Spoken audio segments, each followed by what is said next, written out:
In today's video, I'm going to teach you how to use Weavy AI to create model clothing. We're going to build a simple, repeatable workflow that first creates a model character and then generates outfits on that same character, so you can visualize clothing ideas quickly and consistently. Start by opening Weavy AI in your browser. On the home screen, create a new file or open an existing one where you want to experiment. You'll land on a visual canvas.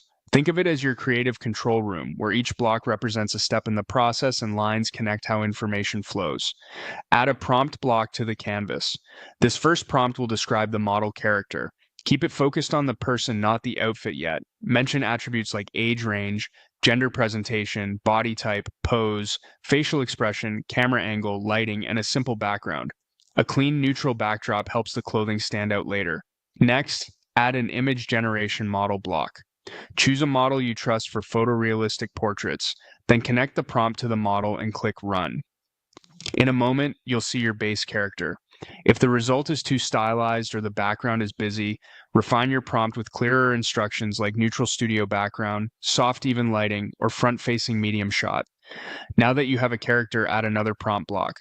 This one is for the outfit. Be specific and structured. Define the clothing type for each piece, the fabric, color palette, style cues, and fit. For example, you might say tailored double-breasted blazer in charcoal wool with subtle herringbone, relaxed straight-leg trousers in matching fabric, crisp white cotton crew neck, minimalist black leather loafers. Precision reduces guesswork and gives you much tighter results. Add a second image generation model block for the outfit render. Connect two inputs into it, the image output from your character node and the new outfit prompt. This tells the model to keep the same person while applying your clothing description. Then click Run.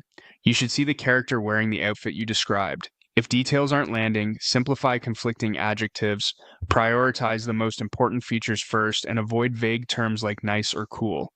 Clear, measurable language, lengths, textures, silhouettes works best. When you're happy, repeat the process for more ideas. Duplicate the outfit prompt, tweak colors or fabrics, swap silhouettes, and run again. Keeping the same character node ensures visual consistency across looks, which is great for comparing options. That's the complete loop. Open your file, generate a character, write a precise outfit prompt, connect both to a model, run, and iterate. Follow this pattern and you'll quickly build a polished lineup of clothing concepts on a consistent model.